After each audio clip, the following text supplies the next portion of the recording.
Hi, my name is Thom, and I've had the privilege of living in and traveling to many different places in the world.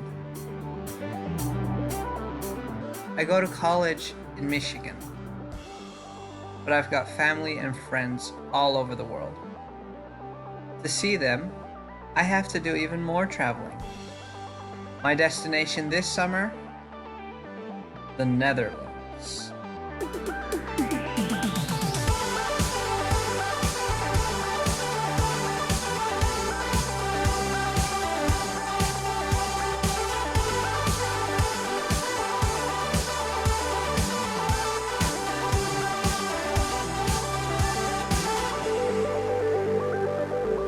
Join me as I cross the Atlantic Ocean.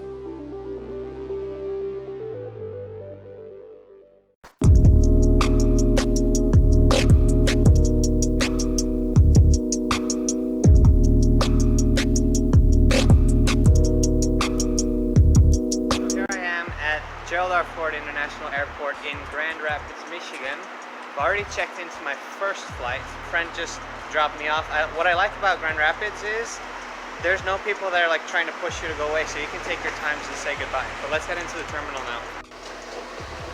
Okay, so I usually don't do this, but I brought a checked bag with me today because I'm flying transatlantic. I'm trying to find out where I can check that in here because Frontier doesn't seem to have like their own desk or anything, but I mean, I might just ask somebody. We'll figure it out. There's no Frontier sign.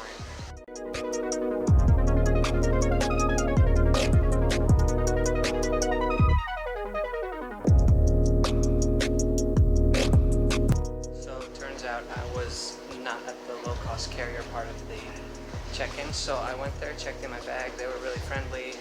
And the funny thing is, at Frontier, when you're checking your bag, you actually have to carry it to the TSA guys yourself. Now we're at security, so I'll film once I'm through. So I made it through security, and this was actually one of the strictest securities I've been through in a long time. They made me take like food out of my bags and everything. One thing about airport securities that like is different every time is whether or not they let you keep on your watch and your belt. And once you pass security at Grand Rapids, you can either go to gates A or gates B. But we have to be at gates A, so let's go.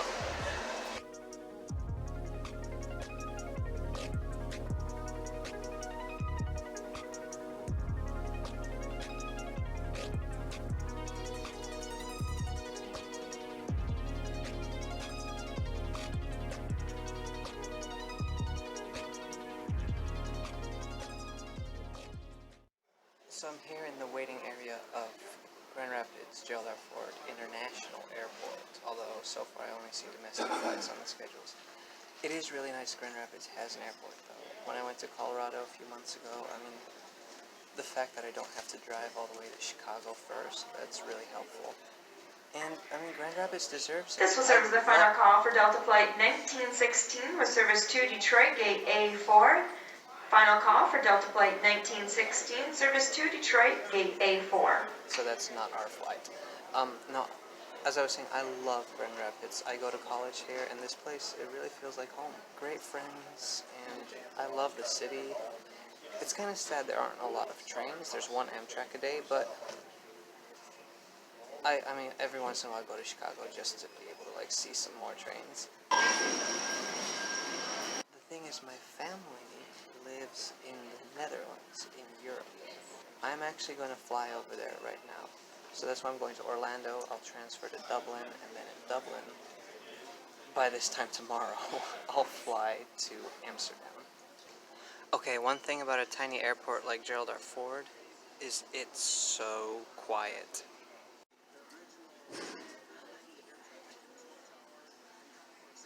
It'll be interesting to compare how I look now to how I look when I get into Amsterdam, because we'll be about 26 hours later.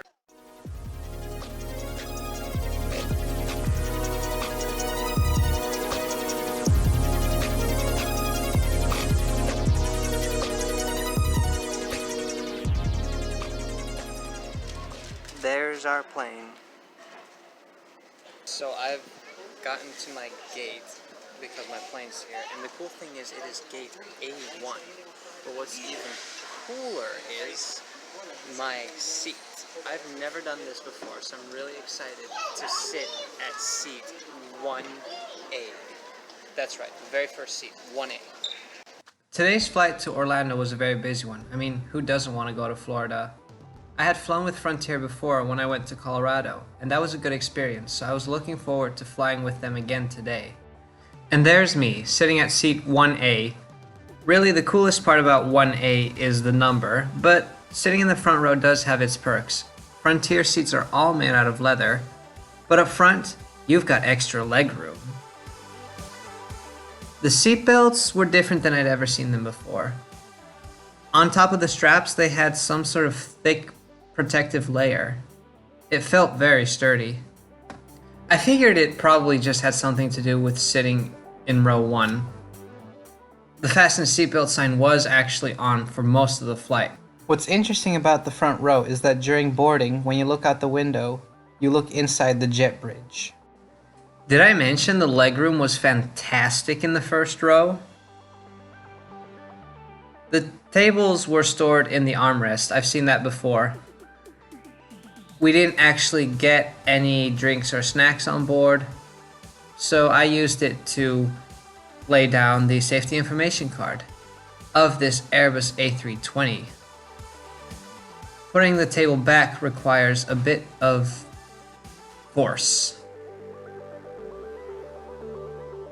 Because it's such a small airport, taxiing in Grand Rapids literally only took a few minutes. Pretty soon we were flying over Michigan. Then over the Ohio-Indiana border. We headed south over Kentucky, Tennessee, and Georgia. And then I caught my first glimpse of Florida.